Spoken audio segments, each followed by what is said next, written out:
pergunta não é de hoje. Por que os carros são tão caros aqui no país? Será o lucro das montadoras e das concessionárias? São os altos impostos ou o custo Brasil? O Brasil é o único lugar do mundo onde o Camaro é mais caro que o Mercedes. Um lucro dos impostos de renda na ordem de 1%, que é o que sobra. 1% você tira o imposto de renda, vai dar 0,7, 0,60 alguma coisa. Eu fiquei com pena das montadoras.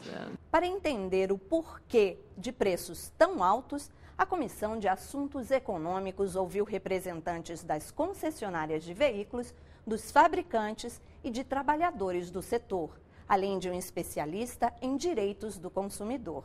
Veja agora no Em Discussão. Talvez pelo enfoque da música do Camaro amarelo, eu acho que o Brasil é o único lugar do mundo onde o Camaro é mais caro que o Mercedes. Mas é um bom carro, mas no Brasil você vê que ele é quase 4 vezes mais caro que nos Estados Unidos. Talvez as pessoas paguem pelo fetiche ou da música ou pelo fetiche do carro, que é um carro lendário americano.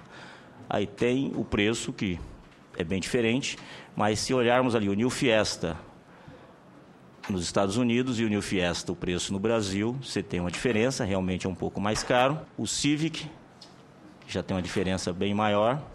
O C250, que nos Estados Unidos custa 91 mil e no Brasil 183 mil. E o Corolla de 44 a 60. Então, uma comparação entre os preços nos Estados Unidos e no Brasil. O maior custo das montadoras está justamente na compra dos materiais e componentes.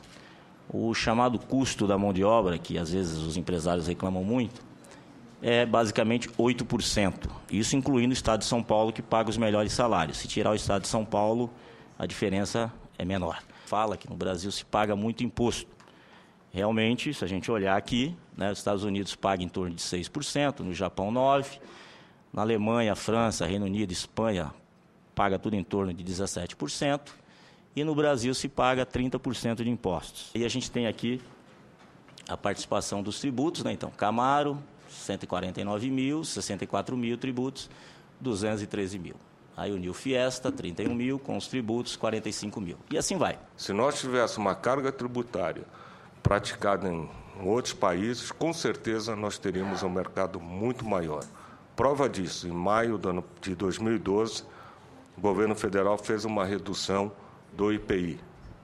Se eu pegar de maio de 2012 a dezembro de 2013, em função dessa redução, o Brasil vendeu quase 1,5 milhão a mais de veículos em 19 meses.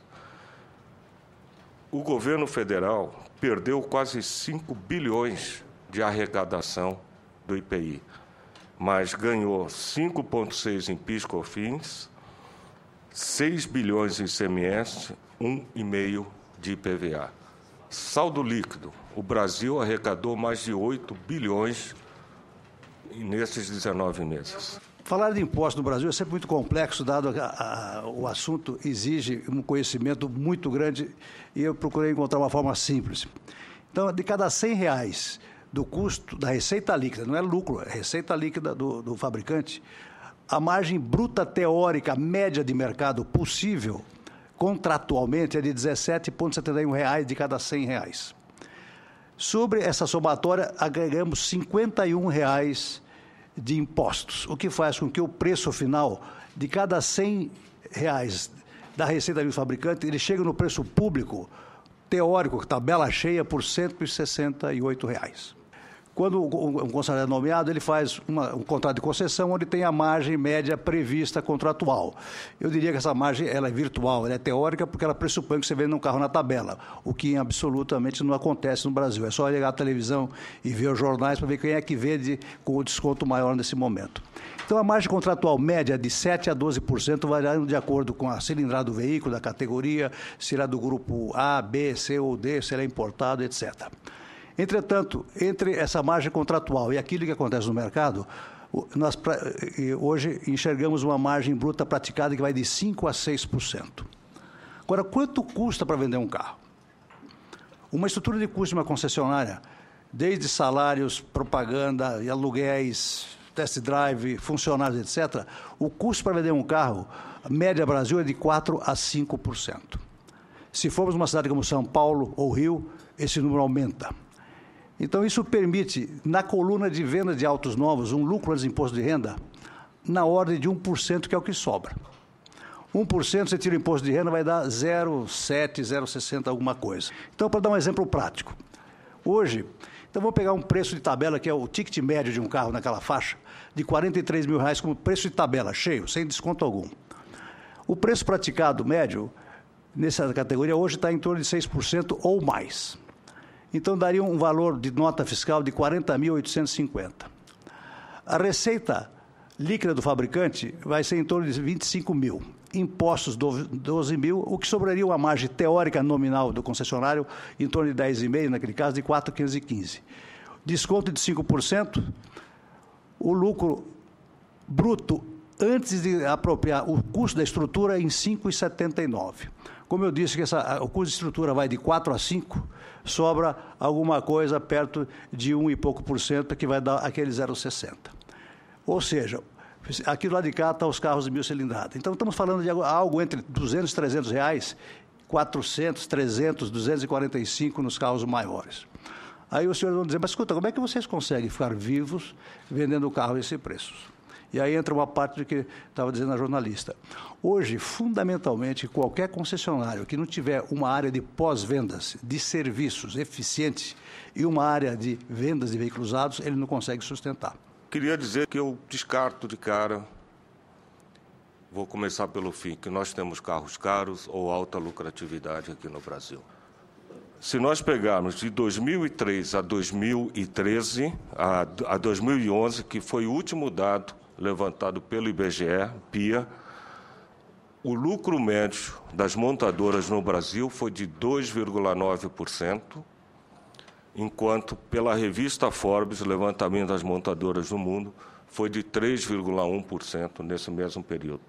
Portanto, nós temos um nível de lucratividade igual ou até inferior, um pouco inferior à lucratividade das montadoras no mundo.